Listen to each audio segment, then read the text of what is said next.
लेकिन वो सनातनी नहीं है। जो सनातन धर्म है उसमें वर्ण व्यवस्था है, और जो सनातन धर्म के लाभार्थी हैं वो कभी आप सनातन धर्म में ये मनुस्मृति में लिखा है कि शूद्रों अछूतों को पढ़ने का अधिकार नहीं है, व्यापार नहीं, बिजनेस नहीं। तो जो लोग उस धर्म को मानते हैं वो समझे। मैं तो संविधान को मानता हूं, धर्म एक निजी मसला है। संविधान कहता है कि SC ST OBC माइनॉरिटी और जनरल और सब बराबर है।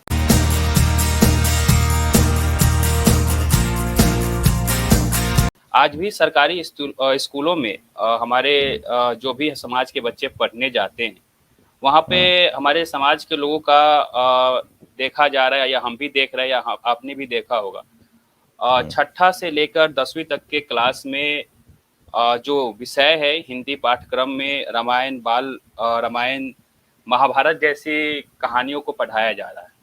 वहीं दूसरी तरफ देखा जाए तो सरकारी स्कूलों की ये हालत है कि पढ़ाई का स्तर से भली भांति आप भी अवगत होंगे और समाज के सभी लोग अवगत है। वहीं दूसरी तरफ जो प्राइवेट स्कूल होती है वहाँ पे इन सारी पाठ्यक्रमों को नहीं पढ़ाया जाता, जबकि सभी जानते हैं कि 90% अर्जक शोषित मूल निवासी के जो बच्चे होते हैं वो आर्थिक अभाव में सरकारी स्कूलों में जाते हैं, प्राइवेट में ना के बराबर।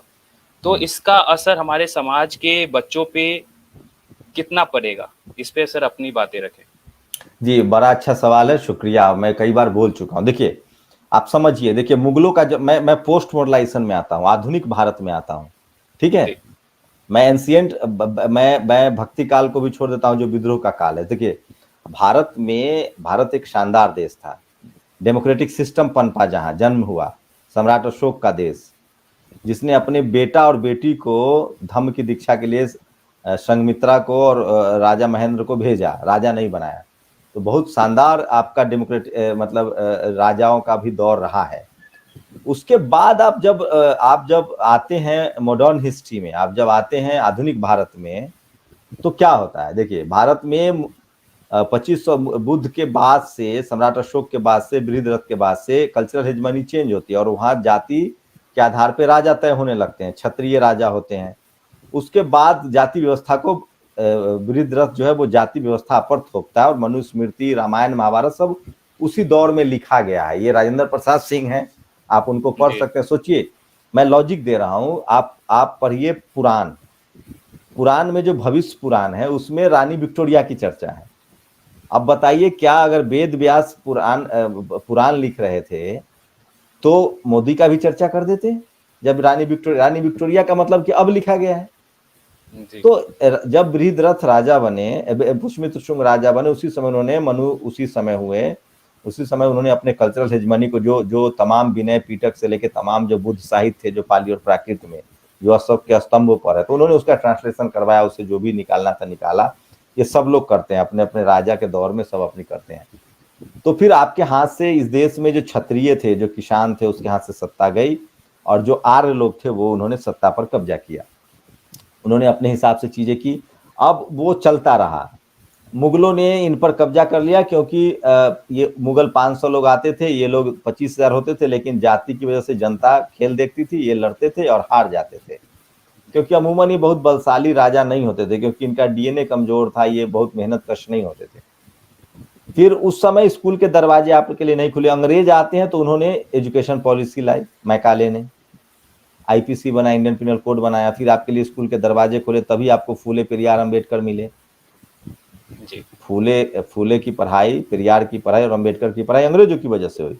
उससे पहले आपके लिए बुद्ध, कबीर, रविदास, गुरु नानक, ये सब लड़ रहे थे जातिवाद के खिलाफ। इस दौर में सरकारी स्कूल ही थी, प्राइवेट का कॉन्सेप्ट नहीं था। तो सोचिए, जो अंग्रेजों के दौर में जो लोग सरकारी स्कूल में पढ़े उनके टीचर बने, और वो आज कलेक्टर, SP, DM है, विदेश में भी रहते हैं। जो SC ST OBC जो शूद्र और अछूत थे मनुस्मृति के हिसाब से, जब देश चल रहा था, जब तक अंग्रेज थे तब तक मनुस्मृति था, अंग्रेज आने के बाद वो खत्म हुआ, तब तक आपको स्कूल नहीं जाते थे, तो आपको पढ़ने लिखने का कलम, हम इसको इसलिए कलयुग नहीं कलम युग कहते हैं, और 21वीं सदी अम्बेडकर की सदी कहते हैं। तो आपको जब पढ़ने लिखने का अधिकार मिला, तो शुरुआत के दिनों में भी आपके टीचर्स नहीं थे स्कूल में, आपको अब तक भी जातीय भेदभाव होता है, लेकिन अब धीरे धीरे समाप्त हो रहा है। अब जातिवाद जो है वो शहर में आ गया है, मल्टी स्टोरीज बिल्डिंग में 6 जगहों पर अब जातिवाद है। जुडिशियरी, कचहरी में है, मीडिया में है, ब्यूरोक्रेसी में है, हमें पढ़ने लिखने की दौर आया तो सरकारी स्कूलों में जब हम अब जाने लगे हैं, खासकर शेड्यूल कास्ट के लोग आरक्षण मिला तो पहले से जाने लगे, ओबीसी के लोग अब जाने लगे हैं। तो जिन्होंने पहले सरकारी स्कूल का मजा लिया वो अमीर हो गए हैं, काफी राजा हो गए हैं, तो अब वो अपने बच्चे को प्राइवेट स्कूल में पढ़ते। तो पहले ज्यादातर सवर्ण समाज के लोग ही स्कूल में जाते थे, अब SC ST OBC के जाने लगे तो उन्होंने स्कूल बंद कर दिया। वही टीचर में, वही पॉलिसी मेकर हैं, वही लोग प्रधानमंत्री मुख्यमंत्री बनते हैं, उन्हीं की पार्टियां हैं। देखिए सवर्ण लीडरशिप है, देखिए अखिलेश यादव, मायावती, लालू यादव बने तो उन्होंने क्या कहा, चरवाहा स्कूल खोलेंगे। आप उसको हंसिएगा, अपने ही लोग उनको हंसते हैं। चरवाहा विद्यालय नहीं होता तो हम जैसे लोग पढ़ नहीं पाते, हम बकरी चराते थे, भैंस चराते थे। चरवाहा विद्यालय की वजह से अ आ ई लिखना सीखे और वहां से होते हुए कॉलेज यूनिवर्सिटी तक गए।